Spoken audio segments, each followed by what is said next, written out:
अस्सलाम वालेकुम दोस्तों। दज्जाल, जिसे हमारे प्यारे आका मोहम्मद मुस्तफ़ा सल्लल्लाहु अलैहि वसल्लम ने इस दुनिया का सबसे बड़ा फितना कहा है और इसके शर से पनाह मांगने की दुआ फरमाई है। यहूदियों का मसीह मूसा अलैहिस्सलाम के बाद सबसे काबिल तरीन इज़्ज़तदार शख्स पाए गए हैं। उनके अकायद के मुताबिक मसीह आएगा और दुनिया के तमाम गैर यहूदियों को कत्ल कर दिया जाएगा और इसके बाद पूरी दुनिया पर बनी इसराइल की हुकूमत होगी और कोई भी मज़हब बाकी नहीं रहेगा। हाँ, ये तो हमारा भी अकीदा है कि हज़रत ईसा आएंगे और दुनिया में हर तरफ मुसलमान ही पाए जाएंगे। ये तो बिल्कुल 180 का इख्तिलाफ हुआ। इसको समझने के लिए थोड़ा आगे बढ़ते हैं।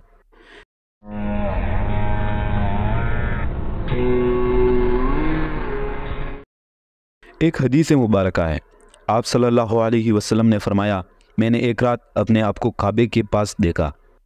आई saw a reddish white man, जो लोगों में सबसे ज़्यादा खूबसूरत था, जिसके लंबे बाल थे और उससे पानी के कतरे टपक रहे थे। वो दो आदमियों के कंधों का सहारा लेते हुए काबे का तवाफ़ कर रहा था। मैंने पूछा, ये कौन है? कहा गया, ये मसीह इब्ने मरियम है। फिर अचानक मैंने एक आदमी देखा जिसके उलझे हुए कंगरियाले बाल थे, जिसकी दाएं आंख कानी थी। His eyes look like a sticking out grape। मैंने पूछा, ये कौन है? तो कहा गया, ये मसीह दज्जाल है। मसीह दज्जाल, वो भी काबे में और काबे का तवाफ करते हुए। पर हमने तो और बहुत सारी हदीसों में सुना है कि मसीह दज्जाल कभी भी काबे और मदीने में दाखिल नहीं हो सकता। इसको समझने के लिए हमें एक और हदीस पर नज़र डालनी होगी। एक दिन नमाज के बाद आप सल्लल्लाहु अलैहि वसल्लम ने फरमाया, मुझे तमीम दारी ने कहा है, मुझे उसकी बातों में सच्चाई नज़र आती है। तमीम दारी एक नसरानी शख्स था और उस वक्त उसने इस्लाम कबूल किया था। आप सल्लल्लाहु अलैहि वसल्लम ने फरमाया, ये बात मसीह दज्जाल के बारे में है। तमीम दारी फरमाते हैं कि वो बनी लुखम और बनी जज़ाम के 30 लोगों के साथ एक समंदरी बेड़ी में सवार हुए तो वहाँ उस समंदर में अचानक से एक समंदरी तूफ़ान आता है जो उन्हें महीने भर इधर उधर पटकते रहते हैं, यहाँ तक कि एक दिन ग़ुरूब आफ़ताब के वक्त वो समंदर के एक आइलैंड के किनारे लग जाते हैं। वो बेड़िए के छोटी किश्तियों में बैठे और जजीरे में दाखिल होते हैं तो उन्हें मोटे और घने बालों वाला एक जानदार मिला। बालों की कसरत के बिना पर लोगों को उसके आगे और पीछे का पता नहीं चल पा रहा था। उन्होंने उससे कहा, तू क्या चीज़ है? उसने कहा, आई एम अल जसासा, बहुत ज़्यादा जासूसी करने वाला। उन्होंने कहा, जसासा क्या है? उसने कहा, वहाँ मोनेस्ट्री में एक शख्स आप लोगों का बहुत बेसब्री से इंतज़ार कर रहा है। हम उससे डर कर उस मोनेस्ट्री में चले गए और वहाँ जाते ही हमने क्या देखा? वहाँ पर हमने एक शख्स देखा जो इंतहाई सख्ती से बांधा हुआ था। उसके दोनों हाथ उसके गर्दन के साथ बंधे हुए थे। उसके घुटनों से लेकर टखनों तक का हिस्सा लोहे के जंजीरों के साथ जकड़ा हुआ था। हमने कहा, तू कौन है? उसने कहा, तुम्हें मेरे बारे में जानने का मौका मिल गया, इसलिए तुम मुझे बताओ कि तुम लोग कौन हो। उन्होंने कहा कि हम अरब से आए हुए हैं। उसने कहा, मुझे इलाका बेसान के खजूरों के बारे में बताओ, क्या वो फल देते हैं? हमने कहा, हाँ। उसने कहा, वक्त करीब है कि वो फल नहीं देंगे।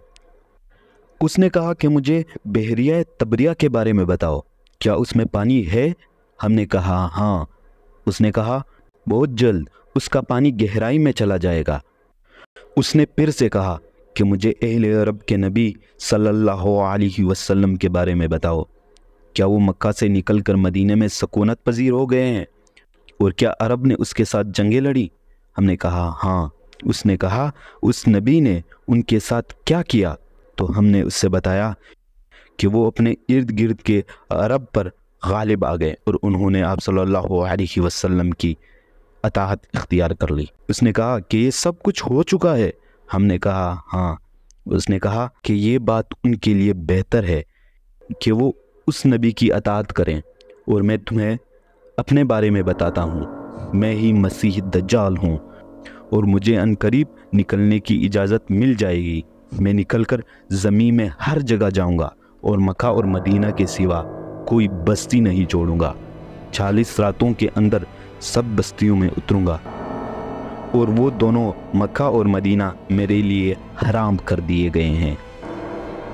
اب آ جاتے ہیں مسیح دجال، جو آپ صلی اللہ علیہ وسلم نے خواب میں دیکھا تھا، جو کعبے کا طواف کر رہا تھا۔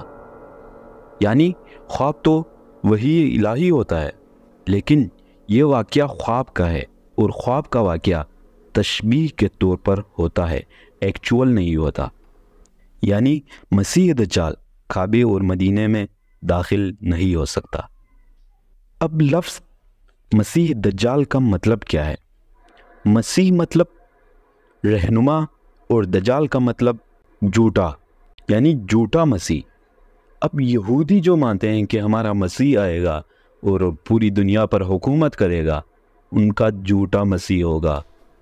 یعنی وہ دجال سچ میں ہی کچھ ایسے کارنامے دکھائے گا جو غیر مسلم ہوں گے وہ ان پر ایمان لے آئیں گے، اور جن کے پاس ایمان ہوگا وہ کہے گا کہ نہیں، تو نہیں ہو سکتا میرا رب، کیونکہ میرے حضور پاک صلی اللہ علیہ وسلم نے مجھے پہلے ہی آگاہ کیا تھا کہ ایک شخص آئے گا اور وہ خدائی کا دعویٰ کرے گا اور اس کے ماتھے پر کافر لکھا ہوگا۔